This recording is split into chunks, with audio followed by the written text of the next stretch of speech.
Bonjour, il est 10 heures. Vous êtes bien sur Weasel News. Aujourd'hui, nous accueillons Emmanuel Garnier, membre senior de l'Institut universitaire de France, directeur de recherche au CNRS et historien du climat et des risques. Bonjour.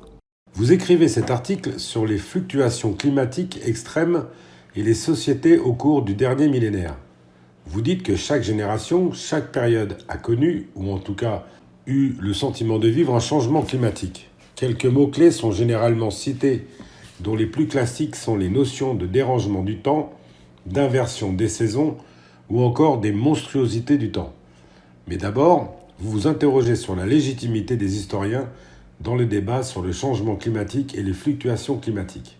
Oui, en effet, l'historien dispose de très peu de données numériques et instrumentales.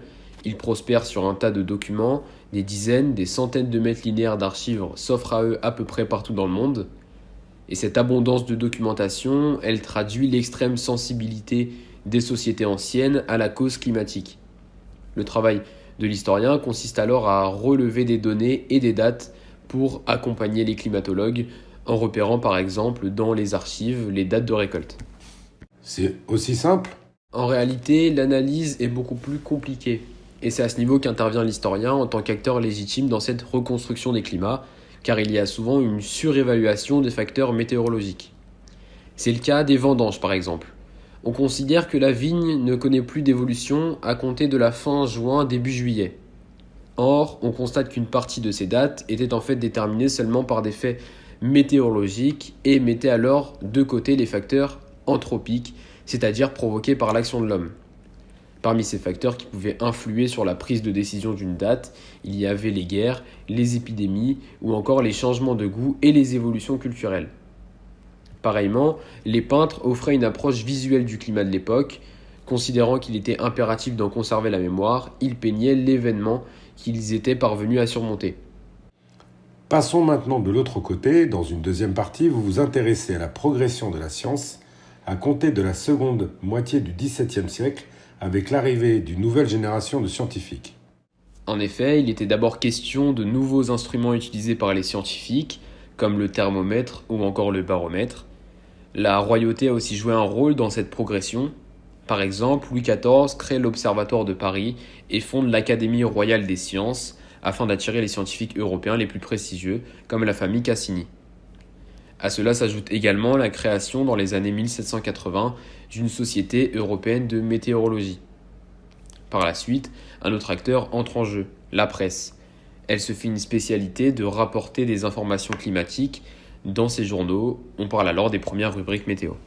Il y a aussi bien évidemment la bureaucratie qui représente près de 50% des archives historiques. Parmi les archives administratives, il convient de citer les fonds militaires car les armées, pour des raisons de stratégie évidentes, se préoccupaient de météorologie. Vous évoquez dans une troisième partie que les extrêmes climatiques restent des événements de signes contradictoires. Effectivement, il est important d'expliquer que certains phénomènes, contrairement à ce qu'on affirme trop souvent et maladroitement, ne sont pas des phénomènes inédits. Par exemple, les submersions ne sont pas des phénomènes extrêmes aussi inédits qu'on le pensait. Le cas de la faute sur mer en 1928 prouve cela, puisqu'il a été étudié par les historiens du climat, avec 5 autres cas semblables et très peu de victimes avaient été à déplorer. Pourtant, au lendemain de la catastrophe de la faute sur mer, les mots-clés trouvés dans tous les médias étaient inédits, jamais vus ou encore imprévisibles. Donc, les données historiques étaient mises de côté par les modélisateurs chargés de prédire les catastrophes climatiques à venir. Oui, cependant, les choses changent progressivement depuis une vingtaine d'années avec une intégration des données historiques dans les modèles. Désormais, le contenu des archives est très prisé des autres communautés scientifiques qui l'utilisent pour tester les systèmes de prévision par exemple. D'accord. Globalement, et je m'arrêterai là-dessus, qu'apporte aujourd'hui l'historien dans cette question du climat et quel est son rôle ? Donc, l'historien apporte une connaissance totalement inédite sur la fréquence des événements extrêmes. Plus encore que les fluctuations du climat, les historiens, du haut de leur mètre cube d'archives, observent en réalité des siècles de mesures d'adaptation élaborées par nos ancêtres. De même, la vulnérabilité de notre société n'a cessé d'augmenter depuis un demi-siècle. C'est sans commune mesure avec ce qu'elle était il y a de cela un siècle, où il existait des systèmes de prévention extrêmement efficaces qui explique le faible nombre de décès quand surviennent des extrêmes climatiques. C'était un plaisir de vous avoir, merci à vous et bonne journée avec Weasel News.